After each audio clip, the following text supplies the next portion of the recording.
महाराज जी मेरे को आशीर्वाद दो, मेरी शादी हो जाए। कोई लड़की पसंद आई? हाँ लड़की तो मेरे को पसंद आई है। कौन सी वाली? अब ढूंढना पड़ेगा जब हो जाएगी शादी। अरे जो पसंद आई है उसका नाम क्या है? नाम तो मेरे को मालूम नहीं है। तो किसी को ही पसंद कर लिए। शादी क्यों करना है आपको? काहे करनी है शादी? करना है। काहे? क्यों क्यों करनी है? बताओ। करना है मेरे को। वही तो पूछ रहे हैं भगवान, करनी है पर काहे करनी है? क्यों करनी है बताओ, जल्दी बताओ। जब तक ये नहीं बताओगे शादी नहीं होगी। हिंदू को भी हमें अल्लाह को मानना पड़ेगा और मुसलमान को भी राम को मानना पड़ेगा, तब तो एकता है, वरना नहीं एकता है। चाह कर भी हम कभी नहीं कर सकते। तो एकता है, आपको दिख रही है समाज में एकता? राम कृष्ण नरसिंह वामन, बाकी भगवान ने सबको भेजा है, स्वयं भगवान सबके पास नहीं आए। पर सनातन संस्कृति कहती है कि हमारा भगवान किसी को भेजता नहीं। जब भक्तों पे संकट आता है तो खुद भगवान अवतार लेते हैं। अरे वाह। भगवान में भेद करना मतलब नहीं, भेद तो नहीं करो, ठीक है। उनको ही भक्तों में भेद करना है। फिर आप ये बताओ, आप जिसको निराकार कहती हैं वो निराकार है कौन, आप बताइए। निराकारी राम है, ये हमारे सोचने के बाद ना, हम इसको किस दृष्टि से देखना चाहते हैं। जैसी दृष्टि वैसी सृष्टि। अगर हम गलत दृष्टि से देखेंगे तो नहीं, गलत कहाँ देख रहे हो आप? आप मुसलमान हो कि ईसाई हो? हम कुछ भी नहीं है। कुछ भी नहीं है तो सबसे खिचड़ी बड़ा हो। तो आपका धर्म का नाम क्या है? हमारा धर्म का नाम जो भी आप दे दें, नहीं ऐसे कैसे भाई? आपके पति का नाम क्या है? आप कह दो नहीं जी जो भी दे दो वही नाम है। ऐसे थोड़ी होता है। पति आपका फिक्स है कि जो दे दो वही हो जाएगा? ये बताओ, आपका पति फिक्स है कि जो दे दो वही हो जाएगा? करो, ये कोई प्रेत वेत भूत के चक्कर में ना पड़ो। आजकल भूत ऊत भी बिल्कुल मुक्त हो चुके हैं, भटकती आत्माएं कम बची हैं। गुरुजी मुझ पे तो लगता है किसकी आत्मा घुस गई? पता नहीं गुरुजी, आंखें बंद करता हूँ तो काले काले बूंदी दिखते हैं चारों तरफ। अरे आंखें बंद करने में तो सबको ही काला काला दिखता है। तुम्हें बस बूंदी दिखती हैं गुरुजी। कौन सी बूंदी? छोटी छोटी काली काली, वो सामने ही रहती हैं। तो बूंदी खाए होगे तो मीठी वाली बूंदी। हाँ गुरुजी सच में है। क्या सच में? आत्माएं सर लगी हैं गुरुजी। किसकी आत्मा है? अब ये क्या मैं जानूं गुरुजी। तो कभी आत्मा से बात नहीं हुई? मैं तो कहता हूँ भैया क्या परेशानी है बताओ। मैं तो आत्मा आपके अंदर घुस के करती क्या है? करती क्या गुरुजी? कुछ नहीं, दबा लेती। रात में कभी कभी सो के उठता हूँ तो देखता हूँ सीने बैठा है कोई, बहुत तेज दबा, पूरी ताकत लगा के हटाना पड़ता है। और कोई चीज तो है नहीं जो पकड़ लूं उसे। तो छाती में बैठ जाता है? हाँ गुरुजी। कोई बैठ जाती है कि बैठ जाता है, क्या है? ये तो गुरुजी नहीं पता। गुरुजी जैसे कि हमने देखा है कि शंकर भगवान, पार्वती मैया और राधा रानी कृष्ण जी के जितना बीच में प्रेम था उतना ही मतलब उनमें लड़ाई थी, तो उसका कुछ कारण? कहाँ पार्वती जी को तुमने शंकर जी के साथ लड़ते देखा? कब देख लिया पार्वती जी शंकर जी की लड़ाई? गुरुजी दिखाते रहते हैं ना कि रूठे पड़े ऐसे वो। कौन दिखा रहा था तुम्हें? शंकर जी आए थे क्या? गुरुजी हम बहुत परेशान हैं। क्या हुआ? भाइयों ने हमारे साथ बहुत अत्याचार किया। नींबू दे दिया। अरे भाग्य में नींबू दे दिया, रोक क्यों रहा है यार पागल? शरबत बना के पी ले। भाई के सामने पी और फिर सिप सिप करके पीना। वो अपनी लुगाई को बगल में बैठा है, उससे कहना खट्टा बहुत। तो आप नशा करते हो? शराब पीते हो? जी। शराब पीते हो? दारू? थोड़ा बहुत, मतलब जब सर्किल यही लोग के साथ बैठते हैं तो ये आपको दारू पिलाता है? जी पिलाता है। ऐसा बोलते हो ये आंध्र प्रदेश में रहता है, मैं मुंबई में रहता हूँ। हाँ। तो अगर कभी मिल गया, हफ्ता में अगर गांव आया मिल गया तो वो तो कॉमन रहता है। लेकिन भाई कॉमन मिल गए तो दारू क्यों कॉमन? कीर्तन करो ना बैठ के, दोस्त मिलो, चलो आज कीर्तन करें, चलो आप कथा सुने, अच्छी काम करें। तुम दोस्ती के नाम पे दारू पिला रहे हो, बताओ। जी गुरुजी, तो वही मैं। आप बेटा शराब पीते हो, सही है? जी नहीं। कितनी उम्र है आपकी? वही 22 या 23। शराब सिगरेट भी पीते हो ना? थोड़ा बहुत। और गांजा भी? नहीं। और चरस? नहीं। अफीम? नहीं। स्मैक? नहीं। देखो दारू ना पीना, सिगरेट ना पीना, तो पैसा जितना कमाओ अपनी माँ को दे दिया करो। सही पकड़े हैं गुरुजी। वो भी नहीं है कि मतलब नशेबाज है, मतलब थोड़ा बहुत जब मतलब दोस्तों के साथ। शराब पीना सही है कि गलत, पहले आप बताओ। ये गलत बात है गुरुजी। रुको जरा, सबर करो। मतलब तो आप बताओ शराब पीना सही है? पियोगे आप? खाओ माँ कसम के, शराब नहीं पियोगे। ये लोग को पहले बोलिए, उसके बाद खा जाएंगे। शराब पीते हो? थोड़ा बहुत ऐसा। तो अब शराब पीना सही है कि गलत है? गलत है गुरुजी। तो आप छोड़ोगे? बिल्कुल छोड़ सकता हूँ। खाओ माँ कसम के शराब नहीं पियोगे? गुरुजी अगर वैसा मोमेंट रहा तो देखे थोड़ा बहुत तो कर सकता हूँ, लेकिन 80% छोड़ दूंगा। तो माँ कसम के शराब नहीं पियोगे? ठीक है, माँ की कसम, आज के बाद शराब का हाथ नहीं लगाऊंगा।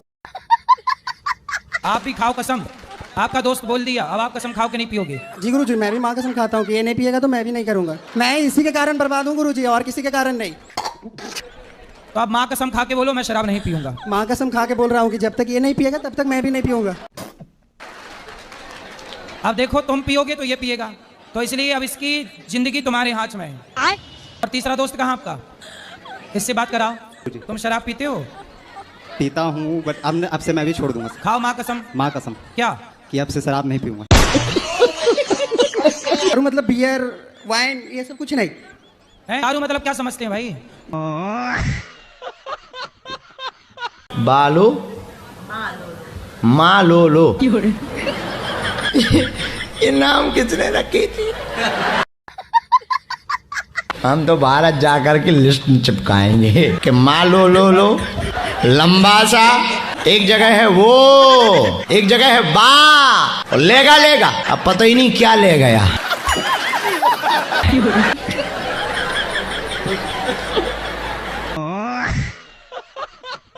सर जी एक रिक्वेस्ट है कि मैं धोती कुर्ता पहनना चाहता हूं, तो पहले आपके बदन का वस्त्र धोती कुर्ता चाहिए मुझे, और मैं नया लाया हूं, आपको शिष्य के रूप में आपको गुरु दक्षिणा देना चाहता हूं।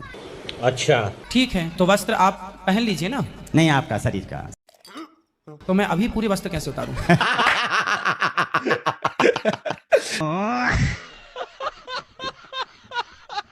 महाराज जी, जो आपने बात कही ना लिव इन वाली, मैं आपसे 100% सहमत हूँ। मैं कल की बात बता रहा हूँ। मैं जा रहा था एमआईटी यूनिवर्सिटी के सामने, मेरी गाड़ी एक लड़की से थोड़ी टकरा गई। मैंने उसे बोला बहन जी सॉरी, उतर के आई मेरे पास, कह रही जी सॉरी तो कोई बात नहीं, तो मैं बहन जी कहाँ से लग रही हूँ मैं? कि हम चप्पल नहीं पहनेंगे, हम झूठ नहीं बोलेंगे, इसका व्रत लेते हैं। हम कभी किसी दूसरी बेटी में गलत निगाहें नहीं रखेंगे, ये व्रत ले रहे हैं। हम गलत मिथ्या बातें नहीं बोलेंगे, ये व्रत ले रहे हैं। हम कभी चोरी नहीं करेंगे, ये व्रत ले रहे हैं। ये व्रत है। हर नवरात्रि में कोई एक ऐसा व्रत लो जिससे भूख वाला व्रत तो लो ही यदि ठीक ठाक हो तो, पर एक ऐसा भी व्रत लो कि तुम्हारी मन की वृत्तियां सुधर जाएं। बात तो सही है। ये व्रत है, भूखे रहना व्रत नहीं है। अब भूखे कई लोग तो भूखे रहते हैं पर नजर समोसा पे रहती। सबसे बढ़िया तो कचौड़ी खाई के रह लेना कटा। तो आप जिस लड़की से प्रेम करते थे वो कहाँ चली गई? सर उसकी शादी हो गई। तो आपने क्यों नहीं कर ली उससे शादी? अरे वादा उससे किया था, तो शादी किसी और से क्यों? हाँ ना, तो आप उसने आपसे क्यों नहीं किया? उसने वादा नहीं किया था? फिर आपके वो लिए मुझसे 5 साल बड़ी थी। अच्छा, आपसे बड़ी थी जी। तो बड़ी थी तो इसलिए आपने विवाह नहीं किया? उसने नहीं किया? उसने नहीं किया कि बच्चा है अभी? सर बड़ा तो हो ही जाऊंगा कभी। तब से आप गाना गा रहे होंगे दिल मेरा तोड़ दिया सर उसने। मैंने वो तो अपने पति के साथ खुश है अब। सर इंडिया में प्यार का यही उसूल है, प्यार किसी और का, गर्लफ्रेंड किसी और की, शादी किसी और की। आपकी वाली ने तो गजब कर दिया, दिल में आपको रखा, ब्याह किसी और से कर लिया। तो अब आप बिना धीरे धीरे उसे भूल जाओ और उसको खुश रहने दो। यदि आप उसे याद करोगे और वो आपके चक्कर में कहीं अपने पति को निपटा के आ गई। जब अब भी घर से निकला था 8 दिन पहले, तो मैं त्याग करके आया था। त्याग? तो, जी। क्या त्याग दिया? घर बार त्याग दिया, पर अपनी गर्लफ्रेंड की यादें नहीं त्याग पा रहे हो। सोचता हूँ कि मेरी आंखों ने क्यों सजाए थे प्यार के सपने, तुझसे मांगी थी खुशी मैंने, तूने गम भी नहीं दिए अपने। दे तो दिया गम भी। जिंदगी ही बोझ बन गई अब तो जीता हूँ और न मरता हूँ। रात दिन तेरी याद आती है, रात दिन इंतजार करता हूँ, मेरी किस्मत में तू नहीं शायद। हाँ, ये सही है। तेरा इंतजार करता हूँ, मैं तुझे कल भी प्यार करता था, मैं तुझे अब भी प्यार करता हूँ। मतलब उसके वाले को ड्रम में पैक करवा के मानो। प्रश्न है कि हमें छोटी छोटी बातों में बहुत क्रोध आता है, तो इसका उपाय क्या है जिससे ये क्रोध को दूर कर सके? बड़ी बड़ी बात किया। आपके लिए एक भजन गाना चाहती हूँ। भजन बताओ। बोलो बोलो। गुरुजी थोड़ा पति को मेरा समझा दीजिए। भजन गाना चाह? जी। तो ये भजन है, पति को समझा दीजिए। नहीं गुरुजी, ये भी है, फिर भजन भी गाना चाहते हैं। अच्छा, पहले पति को समझाएं फिर भजन होगा। पति नहीं समझाएंगे तो नहीं भजन होगा। चलो बात कराओ पति को। पति आपके कारण भजन रुका है, जल्दी आओ। गुरुजी मेरा ये सवाल था कि जैसे मैं अपने ससुराल में किसी के पैर छूती हूँ तो मुझे मतलब चक्कर आ जाता है, मैं गिर जाती हूँ। और जैसे पैर छूती हो तो चक्कर आ जाते हैं? हाँ, सिर्फ सास ससुर बस को छोड़ के। ऐसा नहीं कि बहाने में गिर जाती हो कि बहाना छूना पड़े। गुरुजी और कोई मतलब कि जैसे ससुराल में मेरे कुछ लोग ड्रिंक करते हैं, वो सामने रहते हैं ना, तो मुझे मतलब देख के ही मैं गिर जाती हूँ उनको। तो वो डरावने हैं क्या? डरावने ड्रिंक करते हैं, वो शराब पीते हैं जैसे। हाँ, तो शराबियों के पाँव काहे छूना है? नहीं तो जैसे मतलब बोलते हैं रिश्ता है तो छूना ही पड़ेगा। अरे रिश्ते में भी पाँव सबके नहीं छूने चाहिए जी। तो मतलब जो श्रेष्ठ जाने, जिनका जो उम्र में बड़े हैं ऐसे नहीं, जिनके आचरण अच्छे हैं उनको प्रणाम करना चाहिए। जिनके आचरण बुरे हैं वो बड़ा हो चाहे कोई हो। सही पकड़े हैं। तो सर गुरुजी वहाँ बोलते हैं आचरण अच्छे नहीं है तो क्या प्रणाम करें? प्रणाम किसको होता है? उम्र से थोड़ी प्रणाम होता है। आचरण आपके अच्छे हैं तो आपको प्रणाम है, गुण अच्छे हैं, संस्कार अच्छे हैं। अब शराबी कहते हैं हम जिसको प्रणाम करते हैं उसके गुण हम में ट्रांसफर होते हैं। प्रणाम क्यों किया जाता है? ताकि सामने वाले के गुण हम में ट्रांसफर हो। जैसे आप अच्छे हैं, संतों को प्रणाम करने से क्या है? संतों की पॉजिटिविटी हमें प्राप्त हो। जैसे कोरोना किसी को है और उसे छुआ तो हमें भी हो जाता है, ऐसे पॉजिटिव व्यक्ति को छूने से हमारे भीतर भी पॉजिटिविटी आती है और नेगेटिव व्यक्ति को छूने से हमारे भीतर भी नेगेटिविटी आती है। तो बड़ी अच्छी बात कही आप। तो शराबियों को क्यों छूना है?